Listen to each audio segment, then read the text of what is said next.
Good day sa ating lahat mga kaibigan. Nandito na naman tayo sa ating channel na Mercado Official po.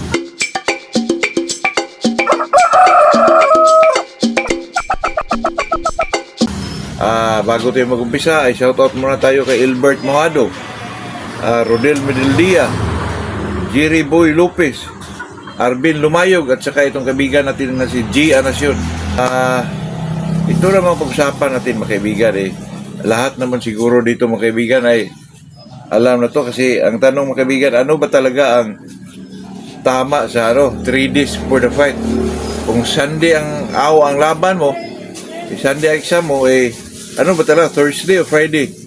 Pero sa nakagawian natin mga kaibigan, pag sinasabing 3 days for the fight, ang fight mo ay Sunday, ay Friday ka talaga magbigay mga kaibigan, Friday. Pero kung sumahin mo yan mga kaibigan, sa akin dati pa mga kaibigan, kahit nakita ko yun sa mga big time na ang 3 days nila ay Friday talaga, sa akin mga kaibigan, Thursday talaga kasi ano yun Thursday, Friday, Saturday, then Sunday to, ibig sabihin yan mga kaibigan, 3 days before the fight, it is Thursday talaga mga kaibigan.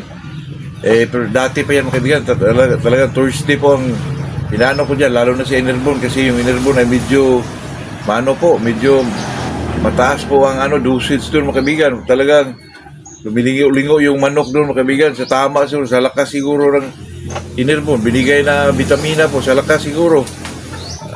Kaya sa akin, mas kumpante ako pag Thursday ako magbigay ng last 3 days na tinatawag nila mga kaibigan.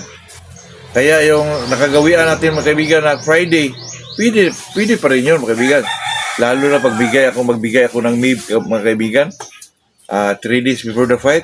Sa Friday ako magbigay dyan mga kaibigan.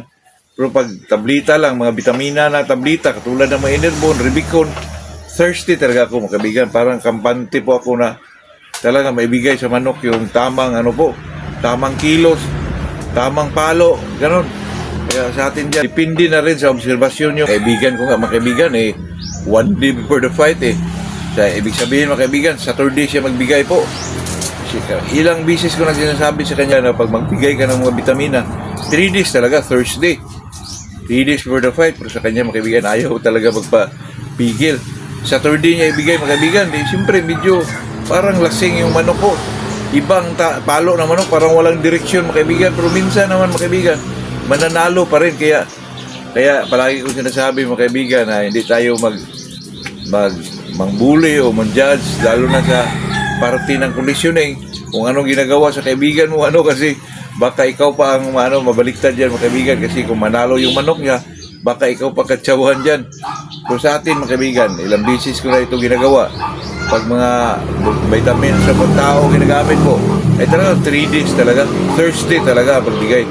Pero pag MIB naman ginagamit ko mga kaibigan, with feeding, last 3 days before the fight, Friday po ako magbigay po, totoo yan.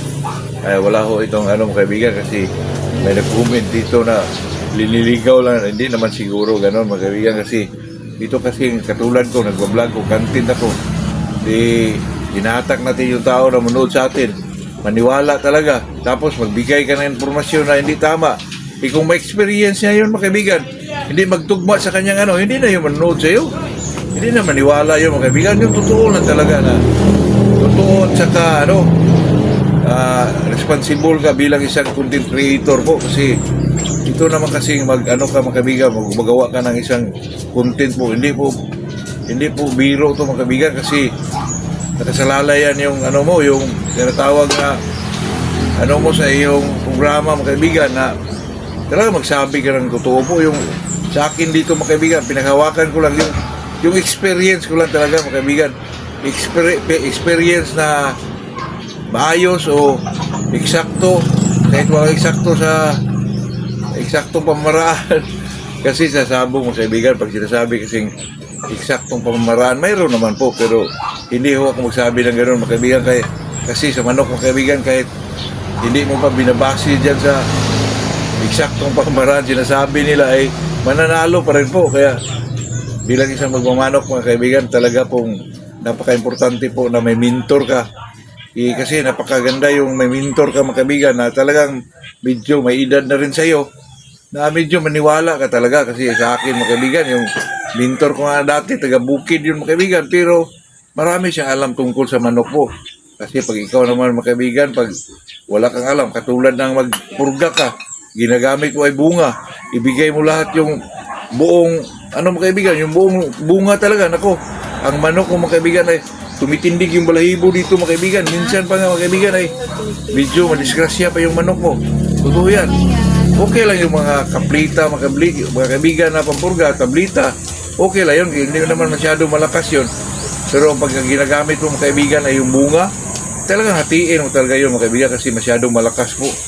Baka madisgrasya pa yung manok mo dyan mga kaibigan, totoo yan. Kaya napaka-importante po yung sinasabi nilang mentor o tinitingnan mo siya bilang isang mentor, bilang isang nauna sa'yo para kampante ka naman sa ginagawa mo mga kaibigan bilang isang magmamanok po. Dito lang tayo mga kaibigan. Magandang umaga sa ating lahat po.